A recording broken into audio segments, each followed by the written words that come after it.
The world's most effective life teacher is experience.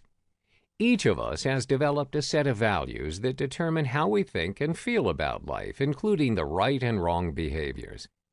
When we see others doing things that are outside our accepted behavior parameters, we usually react in a negative way. We act the way we do mostly because it often originates from our childhood experiences. However, learning to accept what is wrong to us may not be wrong to others is an important part of personal development. We may not agree with their choices, but we respect and allow people to be themselves. They have values and ideas that may differ from yours. This is what experience is trying to teach you. Most conflicts occur because the people around you are different. You don't know them as much as you think you know yourself. Uncertainty causes anxiety, and if it is not threaded carefully, anxiety can turn into fear or even worse, dispute. So when we interact with people who are not from a similar background, it's inevitable for us to be frustrated with them. We cannot always control our reactions to the behaviors of others, but we can learn to control the way we see and respond to them. The way we control and respond to these behaviors will reflect our understanding toward life itself. There will always be criticism and frustration. Criticism is an attack on our self-esteem. In an instant, we will take a defensive stance to protect ourselves from a painful experience. We sometimes apologize for our behavior or those of others. We even look for ways to blame others for the situation.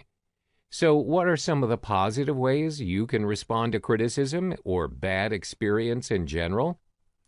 First of all, look at the incident as an opportunity for learning and self-growth and not as an attack on your self-esteem. Then always make an effort to forgive the person. Much of the anger that arises from criticism has the risk of becoming a grudge.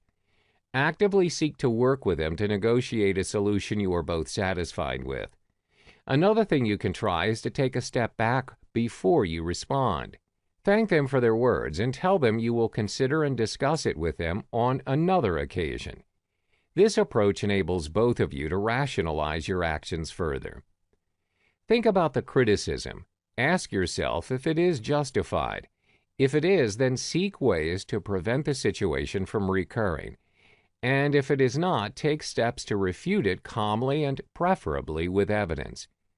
Finally, don't dwell on the criticisms, but move on. Your value's not determined by one piece of criticism.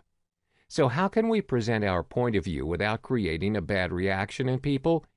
The key is to learn to see the situation from the other's point of view and address it from within their viewpoints as well as from our own.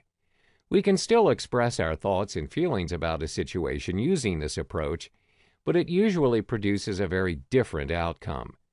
This technique is an excellent way to approach all communication, whether with family, friends, colleagues, or strangers.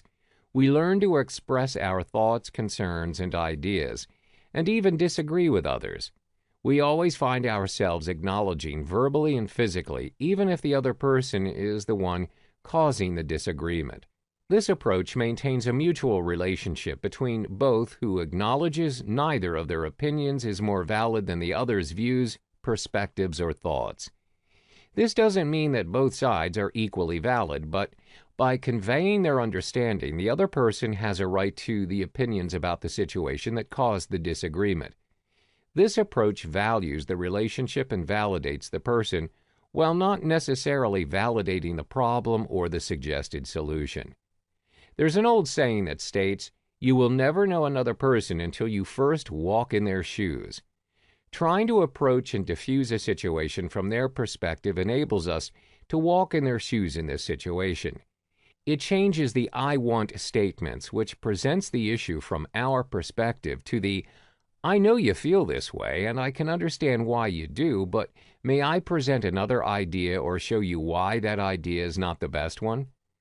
As we learn and apply this technique in our lives, it becomes obvious we have gained insight into an extremely important life lesson that validates and maintains relationships, even if we don't agree with the other person.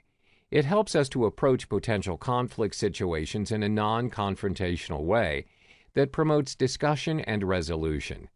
You see, whenever you feel like life's going in the wrong direction, basically you've got two choices.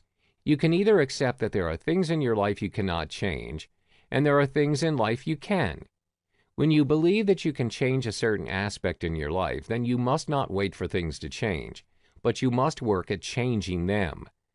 Many of us are aware of things that need change. However, we procrastinate on making that change to improve it. If we leave it be, it can control our life.